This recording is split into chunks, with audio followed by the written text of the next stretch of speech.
Mr. Secretary, I'd like to ask you, which are the mistakes of the West in supporting the reforms in the Soviet Union that you could think of? Well, I think that the West has done a pretty good job of encouraging those reforms and supporting those reforms. I think that there's been a little bit of a tendency to be too Russo-centric and concentrate so much on Russia that we tend to overlook the importance of reform in the other former republics of the Soviet Union. I'm not sure that it's been a big mistake, but there's been a little bit too much of a tendency to be Russo-centric. And secondly, I think that in trying to bring economic assistance, humanitarian assistance, economic assistance in the form of technical aid and so forth, there's been too much of a tendency to rely on government-to-government contacts and not enough reliance on private sector-to-private sector contacts. Does Western-style democracy have a chance in former Soviet Union? I think absolutely it has a chance in the former Soviet Union. We have a freely elected president of Russia today, the first freely elected president in history. Many of the former republics of the former Soviet Union are not only doing well democratically, but doing well economically as well. There are varying degrees of success, of course. Some are having more success politically than others. Some are having more success economically than others. It's a very, very tough thing to do, to move toward a system that is totally different from what a country has followed for 70 years. But some of the Baltic states, for instance, are doing quite well. I think Ukraine is beginning now to move in a very positive direction. These countries, the Baltic states at least, have had some history in the past of democracy and free markets, so they stand a better chance of succeeding and succeeding quicker. What does democracy mean for you? To me, democracy means commitment to certain principles and values like freedom of the individual, freedom to express your views, freedom of religion, freedom of speech, a commitment to free and fair elections, a commitment to giving the people the power to elect their representatives and to speak through their representatives. Which are the strengths and weaknesses of American democracy today? Well, I think American democracy has been extraordinarily strong. It's a system that we were born with, that we put in place when we declared our independence. It's been there now for 200 years. For 200 years, there's never been anything but a peaceful transfer of power in the United States. When one administration ends, there's always a peaceful transition to the next administration, even if it's a different party. We have had our Civil War, but I think that through that Civil War, democracy proved itself as being quite successful. So I think by and large, democracy in the United States has been very successful. We unfortunately do not have as large a turnout in the electorate as we should. We only have in our presidential election some 53% of the people voting, and it would be better if we had a broader participation by the electorate. What is the relation between market economy and democracy? Well, market economy and free enterprise and free markets, of course, are the system that we have followed for the 200 years of our existence, and the system that we try to promote in our foreign policy and in our relations with other countries, because we think it has been a successful system and is the best. Some countries have found it more difficult to move to political freedom. Other countries have found it more difficult to move to economic freedom. There's been more political reform, I think, in Russia, for instance, than perhaps economic. In the People's Republic of China, we see economic reform moving to a free market economy, but practically no political reform. Ideally, the two things go hand in hand. And the reason they go hand in hand is because when you give someone freedom, if you give someone political freedom, they're going to want economic freedom. If you give them economic freedom, they're going to want political freedom. So ideally, the two things will proceed apace. In early '92, you traveled to all republics of the former Soviet Union. What was your assessment of the political, social, and economic situation at that time? Well, my view was that there was a very, very daunting task ahead of these brand new countries that had declared their independence. They had expressed a preference for democracy, a desire to embrace free markets, but they really had no grounding in or understanding of what free markets really meant, or for that matter, in some of the places, what democracy really meant. So my assessment was it was going to be very, very long, difficult journey for them to get to a successful democratic and free market experience. Why did the USA recognize all the former republics in the Soviet Union as sovereign states so early?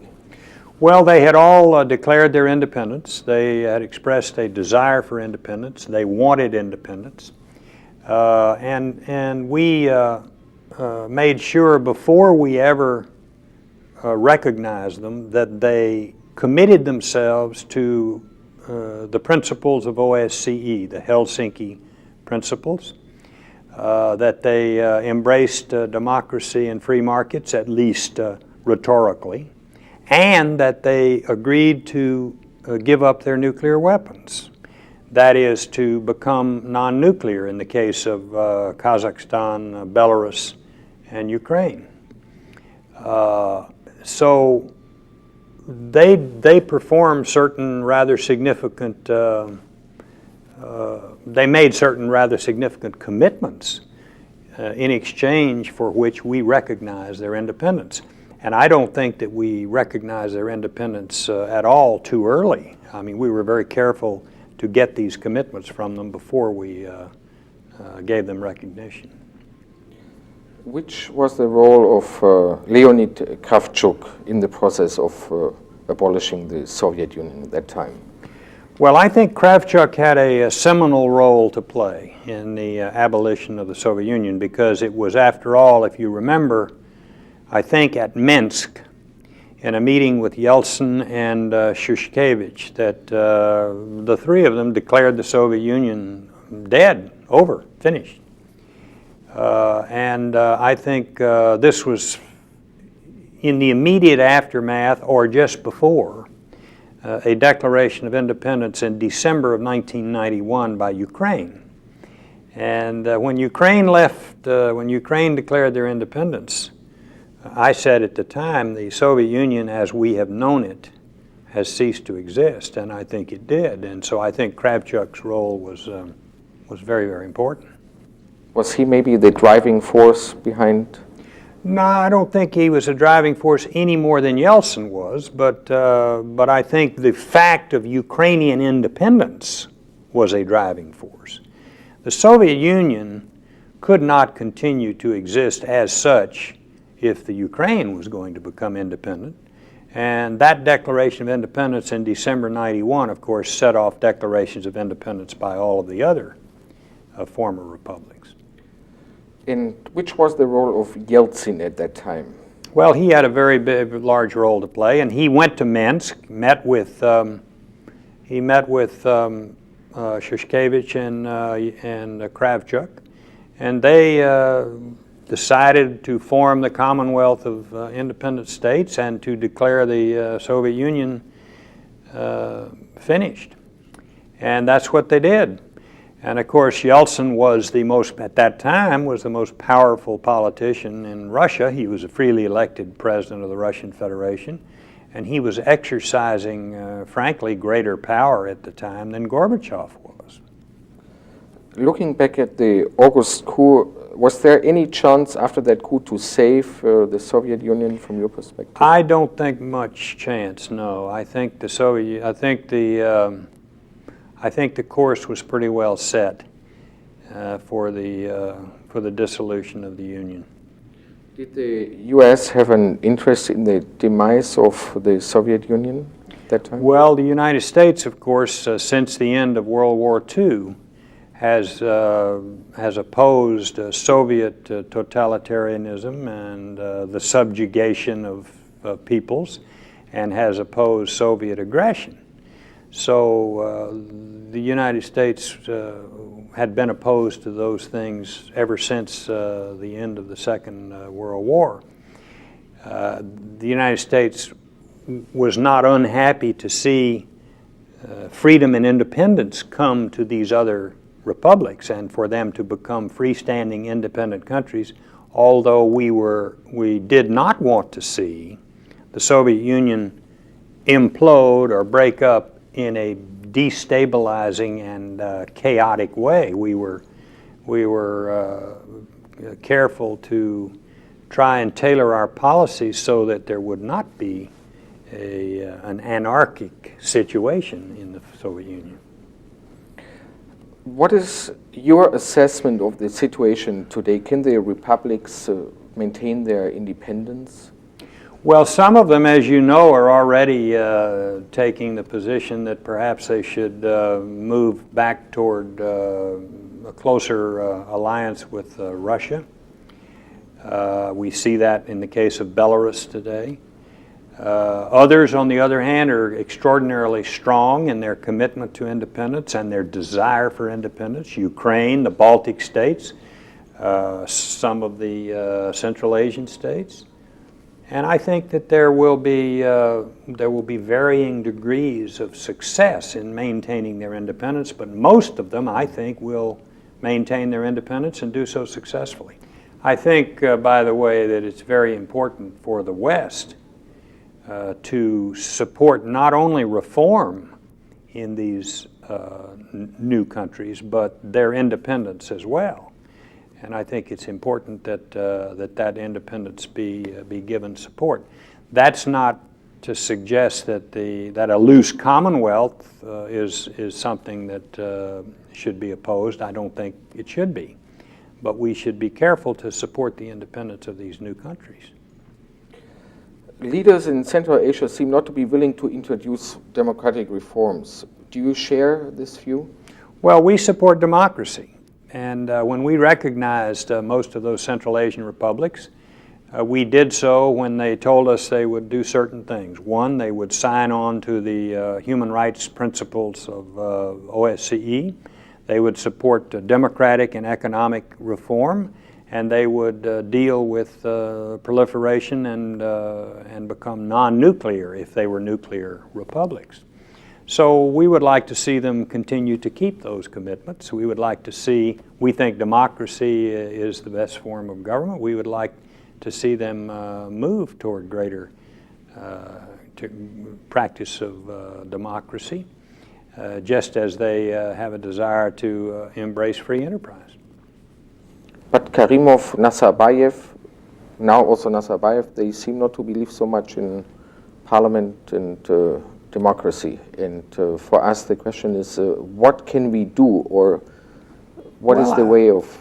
I think we should continue to support their efforts to move toward greater democracy, and not support efforts to backslide. I think we should, in the West, we should let them know that we are interested in seeing them keep their commitments to us, to the West, and to move toward greater democratic participation for their citizens. People in Germany and in the former Soviet Union could not imagine that the Berlin Wall would fall and that the Soviet Union could disappear. When did it become obvious to you that the German unification would come, and why? And also, when did you realize that the Soviet Union had no chance to survive? Well, I suppose I realized that German unification was a distinct possibility when the Berlin Wall fell. And the falling of the wall, coming as it did, was a surprise, I think, to most everyone, or at least it was a surprise to policymakers in the United States. But once the wall came down, we began to feel very strongly that German unification in peace and freedom was a distinct possibility. I suppose with respect to the Soviet Union, it became very obvious when Ukraine declared its independence that the Soviet Union would not survive. Even before that, that was in December of '91, even in August of '91 after the coup attempt, the abortive coup attempt, most people did not think the Soviet Union would break up. We did not see that as a probability at that time. But as soon as you had Ukraine declare its independence, and certainly when Yeltsin and Kravchuk and Shushkevich got together and declared for the Commonwealth, it became apparent the Soviet Union would not survive. Who was the driving force for German unification? Well, I think there were a lot of people that contributed substantially toward the German unification. I think that, frankly, those of us on the American side played an important role. I think that Chancellor Kohl and Hans-Dietrich Genscher in Germany played a major role. On the Soviet side, I believe that both Shevardnadze and Gorbachev exhibited some extraordinary personal and political courage to permit that to happen peacefully. Which is the future role of NATO in view of the desire of the Central European countries like Poland that you mentioned to join? Well, I would like to see two things happen with NATO. I think that NATO should admit Poland, Hungary, and the Czech Republic. I think that it can be done in a way that does not antagonize the Russians. It can be explained to them that would not be done in an anti-Russian way. It is important in terms of creating stability in those countries themselves, because it will tend to diminish the chance that populists will come to power calling for a greater Hungary, let's say. If they're members of NATO, much less likely that they would do that. So I would like to see that happen. And then the second thing I would like to see happen with NATO is to redefine its mission so that it could take action anytime peace and stability in Europe was at risk. Let's say with the approval of maybe 2/3 of its members. Could you imagine that Russia could join the NATO in future? I think that if NATO is going to expand to include Poland, Hungary, and the Czech Republic, it ought to be made very clear to the Russian people and to the Russian military that if they democratize, if they move toward free markets and embrace Helsinki principles and establish a vibrant democracy, there's no reason why they could not sometime have either a special relationship with NATO, a special treaty relationship, or perhaps even membership. NATO, let's remember, is more than just a security alliance. It is a political alliance of countries with the same principles and values. What should be the relationship, in your view, between OSCE and NATO? Well, NATO, of course, is a security organization with the power to take action to promote security, military power. OSCE does not have military power. OSCE has 50 members. NATO is smaller. And I think that OSCE has always been the conscience of the continent. That's what I've always called it. And it sets forth the principles regarding human rights and the values that should govern relations between countries, and the principles, for instance, of not changing borders except through peaceful means. And I think that's the role that it should continue to play. NATO, on the other hand, is more of a military and security, has been in the past more of a military and security organization, although it too is a political alliance. I would like to ask one more question Sure. regarding United States. The deputy governor of the German Bundesbank said that the fundamental data of the United States at the moment, they are not really in order. When will United States stop with this high budget deficits in the tremendous public debt? Well, our public debt is not tremendous. If you look at our public debt as a percentage of our gross national product, you'll see it is quite consistent with that of many other industrialized countries. Our fiscal deficit has been a serious problem. It looks now like with Republican control of the House and the Senate, some truly courageous decisions are going to be taken to cut spending to bring down the fiscal deficit. But you need to look at one other thing. The fiscal deficit 2 years or so ago was quite high as a percentage of GNP because the United States was in a recession and because we had a savings and loan crisis which cost $122 billion. Our fiscal deficit today is only 2.9% of our gross national product. I would venture that it probably compares quite favorably with the fiscal deficit as a percentage of GDP of the major European economies.